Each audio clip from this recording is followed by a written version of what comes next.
Dig for Clues by Kate Duke. Archaeologists dig for clues.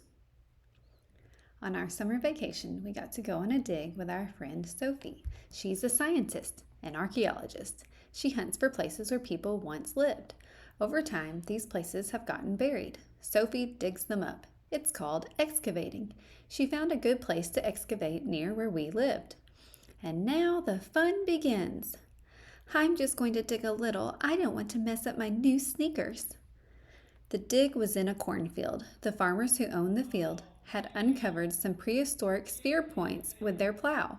When she saw the points, Sophie asked for permission to hunt for more clues. How do you know it's not an arrowhead? Because it's much too big. Prehistoric hunters used spears for thousands of years before the bow and arrow were invented. Spear point, arrowhead, much smaller. How do archaeologists decide where to dig? They look at things that builders, farmers, sometimes even animals have uncovered accidentally. They look for old buildings, ruins, usually unusual mounds, or sunken spots in the land. They look at pictures at the land taken from airplanes. These can show where old roads or walls were. They look at old books and maps for clues to buried sites. Sophie showed us the test pits she had dug to test the ground for other interesting buried stuff. In some of the pits, she had found more spear points. They were in a layer of dirt that was darker than the dirt above it. The dark earth was important. It was a sign that people had lived on the spot long ago. Why does the ground people live on turn dark? Because people have walked on it, cooked on it, spilled things, burned things, spit, peed, thrown up. In other words, the dirt gets dirty. Oh, my poor sneakers. Sophie needed to know how old the dig site was, so she sent some pieces of buried wood from the dark dirt layer to the archaeology lab. A carbon dating test, which measured chemicals in the wood, showed that it was 6,000 years old. That meant the people who had burned the wood in the campfires had lived in the Archaic era. We didn't know too much about that time period, but we figured we'd find out once we got to the dig. Of course, archaeologists don't study only ancient times. Someday, archaeologists of the future will study us. I'm sure they'll find us very attractive. Wow, that's really old. Paleo-Indian era, more than 10,000 years ago. Archaic era, 10,000 to 2,500 years ago. Ceramic woodland era, 2,500 to 800 years ago. Mississippian era, 1,000 to 400 years ago. Historic era, 400 years ago up to today. A lot of people were helping Sophie excavate. Some were archaeologists, some were volunteers like us. They'd really made a big hole. It wasn't just an ordinary round hole either. It had smooth, straight sides, and it was all divided up with string into squares. What do we do first? Put on sunblock and bug spray. Very important. And I thought I could dig holes. Haven't you dug far enough? We archaeologists keep going as long as we keep finding stuff we can learn from. Archaeologists always dig square holes. That's because they're scientists. Their digging is scientific digging, neat and organized. And being organized makes it easier for them to keep records of where they make each find. We'd like 3 of your nicest squares to work in, please. I think you'll like 4D, 9G, and 3M. Volunteers. How do things get buried so far down? When something is left on the ground day after day, year after year, leaves fall on it. Dust blows on it. Rain washes dirt over it. Little by little, bit by bit, it gets covered up. After thousands of years, it can be buried pretty deep. We couldn't wait to do a little scientific digging ourselves. Maybe we'd excavate some buried treasure, or an underground tomb, or a mummy. But when we looked at the stuff Sophie had already collected, we were confused. There were a couple of spear points, but the rest just looked like a bunch of rocks and pebbles and dirt. It sure didn't look like treasure. That was when we discovered the truth about archaeology. I can tell you guys are impressed. You're so quiet. She dug that huge hole for this? Shh, you'll hurt her feelings. Is it really just dirt in there? Sure looks like dirt. Sure smells like dirt. The truth was a shock. Archaeologists hardly ever find treasure. They aren't even trying to. They're interested in the ordinary things that belong to ordinary people. They even care about the stuff that people of the past dropped or lost or threw away. In other words, garbage. Archaeologists love garbage. Chips of stone, bits of bone, broken shells, burned wood, maybe some fish scales. Fantastic, isn't it? So what exactly is all this? Lucky for us, garbage this old doesn't smell. Thanks, I feel much better now. Gee, I get in trouble if I get into the garbage. They even have a special name for it, midden. When they study it and test it, they can find out all kinds of things about the people it once belonged to. So archaeologists are more like detectives than treasure hunters. They're trying to uncover the whole story of how people lived in the past as truly as they can. I want to know everything about the people I study. What did they eat? What did they wear? What was their environment like? How long did they live? What did they die of? What did they do all day? Gee, archaeologists are kind of nosy. What would your garbage tell about you? Average kid's wastebasket. Not so good math. Has a crush on SP. Has birthday June 3rd. Has really big feet. Has cool clothes. Drinks banana soda. Eats too much chocolate. Is a little messy. So Sophie's dirt wasn't just dirt. It had bits of 6,000-year-old archaic garbage in it. There were little pieces of bones and shells. They showed what animals the archaic people hunted, and even littler specks of black charcoal showed what plants they ate. Those specks once had been seeds and nutshells. They had fallen into the fire and burned while being roasted for somebody's dinner, one day, thousands of years ago. This piece of bone shows the marks where someone's knife sliced off the meat. Cool. Yum. Cut marks. Dirt, charcoal. Bones and shells from this area show that people ate deer, muskrat, fox, beaver, duck, goose, quail, turkey, clams, oysters, turtles, pigeons, fish, snails. Some of the many plants these archaic people ate were hickory nuts, acorns, pecans, chestnuts, pigweed, sunflower seeds, marsh elder, walnuts. They sure had plenty to eat. No junk food either. Sophie's rocks weren't just rocks either. They were artifacts. An artifact is a thing, anything at all, that people have made. Someone in archaic times had turned those rocks into artifacts by making them into tools and weapons. To make a sharp blade, archaic people sharpened a rock by knocking off flakes around the edges with another rock. It's called knapping.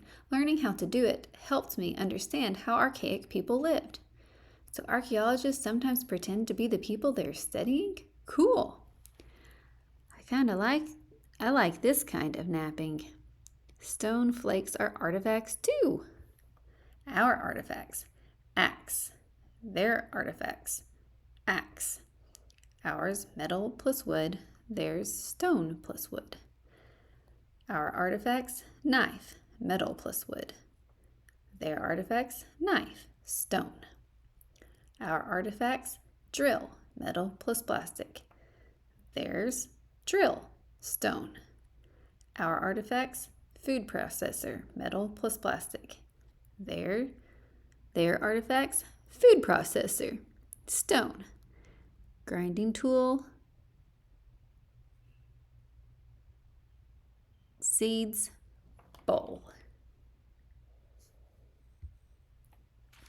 Artifacts and midden are clues to the past, and like detectives at a crime scene, archaeologists at a dig try not to break or disturb anything that might be evidence. They use tools that can excavate finds gently, and they never ever take a find away from the dig without first marking down exactly where it came from. Knowing where something was found can help explain why it was there and what it was used for. We found lots of bones and broken knives here in square 1A. So that tells us this was where the hunters cut up the animals they'd just killed. Wow, blood, guts, gore, right here under our feet. Here's such a cool. Finally, we were ready to start digging. Sophie gave us each a tiny little trowel to work with. No, shovels. Archaeologists use tools that can excavate artifacts gently. She told us to scrape the dirt up lightly, taking off only the tiniest layer at a time. After that, we learned how to screen the dirt we'd collected to be sure we hadn't missed any tiny artifacts or midden. Put all the dirt you collect into this bucket. This is the slowest way to dig I ever heard of. Whoosh! An air pump blows away dirt without even touching the artifact. Hey, I'm not an artifact. 1, 2, cha-cha-cha. Screening is fun. Good exercise, too. Large pieces are caught on screen. Smaller bits fall through. Metal and bamboo picks can get grains of dirt out of nooks and crannies. Your dentist uses these. Scoop made from milk jug. Soft brushes can sweep away dirt without scratching. We worked for hours and got really hot and sweaty. Then, finally, we found our first artifact. It was an archaic awl. An awl is like a needle without the hole at one end. An archaic person had probably used it to sew pieces of leather into clothes. Eureka! I think they found something. I think they found something. I think they found something. How to make an archaic awl. Stone knife. 1. Break a splinter off a thin bone. 2. Rub it on a whetstone. Rough surface like sandpaper. 3. Until it's good and sharp. We held it in our hands and thought about how no one had touched it for all those thousands of years until now. Congratulations! It sure is small. If we'd been using shovels, we might have smashed it. Thread made of plant fibers or animal sinew. How to sew the archaic way. Poke holes with awl. 2. Now use awl to push thread through. Oops. Next, we found a row of dark spots on the ground. We didn't think they were important, but Sophie did. She knew right away that they were marks left by the wooden post that had held up an archaic person's house. We wondered if spots could be artifacts too, but Sophie said a find like this is called a feature. We found a whole house all by ourselves. Framework tied with bark strips, wooden posts. The part that was set in the ground slowly rotted away, and mold and bacteria stained the soil. Help! A feature is like an artifact because it's something made by people, but it's also a place. Roads, buildings, swimming pools, cemeteries, and parking lots are all features. Archaeologists like finding features because they're good clues to where things happened. Our feature, the post hole spots, told us where a family had once lived. But how do we excavate them? They're part of the ground. We'll just take a sample of the stained earth. Sigh. How to build an archaic house. Set thin tree trunks in a circle. Bend them to make a frame. Cover with grass mats. Move in. The next thing we worked on was the coolest of all. It was a grave with a skeleton in it. A dog skeleton. A pebble with a hole drilled in it lay by the dog's neck, and under the skeleton there was charcoal from a fire. We wondered if the pebble had once hung on a collar and why the dog had been buried in the ashes. It was mysterious and spooky to think about. Somebody buried this dog very carefully. It must have been a special dog, maybe a hunting dog, or a guard dog, or a pet. Maybe it belonged to a kid like us. Ow, this is so sad. Oh, brother. Excavating a skeleton is tricky. You can't let any of the bones move out of place. Sophie showed us a special way to do it. 1. First, we dig all around the skeleton. Need help? 2. Then we build a box around it. This foam will harden and hold the bones steady. Plastic wrap so foam won't stick to bones. Wooden frame holds soil together. Instant polyfoam, just add water. Box lid. 3. Next we push this metal sheet underneath. It'll never work. 4. And lift the whole thing up, dirt and all. Perfect! It worked! It was late when we finished. Time to stop digging, Sophie said, but not to stop working. We measured our finds and drew them and photographed them and bagged them and labeled them. Nice drawing. Nice, Poochie. Poochie? How do I look? Not as good as these post hole spots. Ruler shows the size of objects in photo. Water to darken stain for photo. Artifact bag, just a plain bag. All, vial to prevent breaking. Next, Sophie handed us all clipboards and pencils. We were finding out fast that archaeology isn't just excavating. You have to be as careful about keeping records as you are about digging. We wrote down exactly what we'd found and exactly where we'd found it. How do you spell skeleton? Your sneakers aren't too clean anymore. Who cares? Sophie marked everything on the archaeological map she was making of the whole dig. When we looked at it, we could see why it mattered where you found stuff as much as what the stuff was. Every square on the map matched a square in the dig. The map showed us that our house had been part of a tiny village. We saw where each house had been and where the villagers had cooked their food and made their tools and dumped their garbage. Butchering area, animal bones, stone tools, house, post hole stains, all inside house, cooking hearth, charcoal and burned remains, house, post hole stains, house, post hole stains, dog burial, skeleton, tool making area, lots of flakes, midden, charcoal burned, food remains, bones, broken tools. The map made it easy to imagine what the village might have looked like. It was a picture put together from the tiniest clues, specks of dirt and stones and bones. We thought it was good detective work.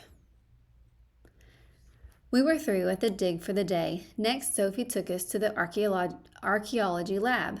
We met a lot of scientists there. Each one was an expert in a different subject, and all of them were working with Sophie to try to figure out the meaning of the things she'd found. It's fantastic, isn't it? Look at all the charcoal in this dirt. Graves and burials, that's my specialty. Gruesome, huh? I think it's cool. A bone all? Let's have a look. I'll tell you what kind of bone it is. A bone lover like me. Archaeobotanist studies plant remains. Physical anthropologist studies human remains. Zoologist studies animal remains. The lab was packed with artifacts and samples waiting to be studied. Sophie said archaeologists spend even more time in the lab than they do in the field. I made soup from the kinds of plants archaic people ate. Want a taste? Archaeologists will try anything. I sculpted this after measuring and studying another dog skeleton from the area. So the dog we found might have looked like this too. Looks like my Aunt Sniffy. Scientific illustrator draws artifacts and makes models. Archaeological maps. We helped Sophie count the bags from our dig to make sure none had been left behind. We wet screened samples of dirt and cleaned artifacts and measured them and put them into plastic bags and labeled them. Remember what this is? Toothbrush, plain water. Card identifying artifact. Drying rack for artifacts. 25, 26, 27. Wet screening dirt. 1. Sprinkle dirt over a pot of water. 2. Sand and dirt sink. 3. Fish scales, charcoal, etc. float. 4. Very fine screen scoops floaters up. Last of all, we entered all the facts about them into a computer. Our finds would never get lost, that was sure. Now Sophie and her team could study them together with the other clues from the dig and maybe get some answers to their questions about what it was like to live in archaic times. 1 all, material, turkey bone, age, archaic. Size, 7 centimeters long. Not so fast! We'd done a lot of hard work, but we were ready for more tomorrow. There are all kinds of archaeological clues out there just waiting to be discovered, and you never know what you might find in one square hole. What do you do if you find something in your backyard or wherever? Check 1. Grab a shovel, start digging. Mess up the site, mix up the dirt, break artifacts left and right. Show your find to an expert at a museum or local archaeological society. Bring a map to show exactly where you found it, or call your state archaeologist. If they decide to do a dig, you might get to watch or even help out. Dirt, beautiful dirt.